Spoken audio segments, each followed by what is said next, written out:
ഇന്ന് ഒരു സ്പെഷ്യലായിട്ടുള്ളൊരു ഡേ ആണ് കേട്ടോ. ഒരു ബിഗ് ഡേക്ക് വരാൻ പോണതിന് മുമ്പുള്ളൊരു ചെറിയൊരു സെലിബ്രേഷൻ ഡേ ആണ് കേട്ടോ. എന്താണ് ഏതാണെന്നൊക്കെ ഞാൻ വഴിയെ പറയാം, കാരണം എല്ലാം സർപ്രൈസാണ് കേട്ടോ. പതിവില്ലാത്തതുപോലെ ഞാനിന്ന് നേരെ ഉമ്മയുടെ ബാൽക്കണിയിലേക്കാണ് കേട്ടോ വന്നിരിക്കുന്നത്. വേറെ ഒന്നും കൊണ്ടല്ല, ഞങ്ങളുടെ ബാൽക്കണി നിറയെ തുണി വിരിച്ചിട്ടേക്കാണ് കേട്ടോ. ഇന്ന് നമുക്ക് കുറച്ച് പരിപാടികളുണ്ട് കേട്ടോ. അപ്പോൾ ആ പരിപാടിക്ക് പോകുന്നത് കാരണം രാത്രി എല്ലാം തുണികളും അലക്കി വിരിച്ചേക്കാണ് കേട്ടോ ഞങ്ങളുടെ ബാൽക്കണിയിൽ.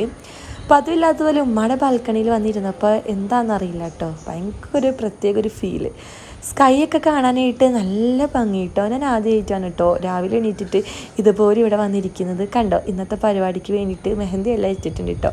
എനിക്കിതുപോലെ അപ്പം തൊപ്പി ഇടുന്നത് ഭയങ്കര ഇഷ്ടമാണ്. ഞങ്ങളിവിടെ അപ്പം തൊപ്പി എന്നാണ് കേട്ടോ ഇതിനെ പറയുന്നത്.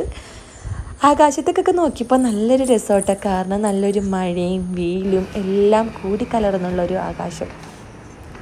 അതെല്ലാം കണ്ട് കുറച്ച് നേരം അവിടെ ഇരുന്ന് നേരെ താഴത്തേക്ക് പോരാൻ കേട്ടോ.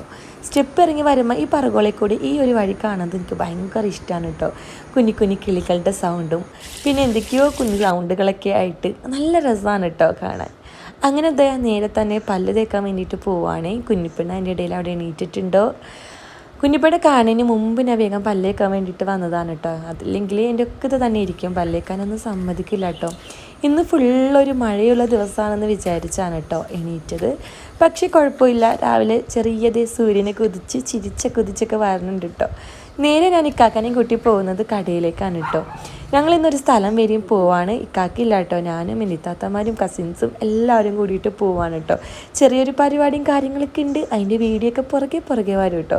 പോണ വഴിക്ക് പിള്ളേർക്ക് വണ്ടിയിലിരുന്ന് കഴിക്കാനായിട്ട് ലേസും അതും ഇതൊക്കെ മേടിക്കാൻ വേണ്ടിയിട്ട് ഞാൻ പോയതാണ്. ലേസൊന്നും സാധാരണ കൊടുക്കലില്ല കേട്ടോ, പക്ഷെ ഇതുപോലെ പോകുമ്പോൾ പിള്ളേർ മാനേജ് ചെയ്യാനായിട്ട് അതൊക്കെ വേണമല്ലോ. പിന്നെ അവിടെ കണ്ടിട്ടുള്ള പഴയ മിഠായികളൊക്കെ ഇല്ലേ, പുളിമിഠായും മാമിഠായും ഈ മിഠായി എല്ലാം മേടിച്ചിട്ട് ഞങ്ങൾ നേരെ വീട്ടിലേക്ക് പോകുന്നു. അവിടെ വന്നിരുന്നപ്പോഴാണ് ഇക്കാക്ക്, നീ ചായ കുടിച്ചിട്ടില്ലല്ലോ, ഇന്നാ ചായ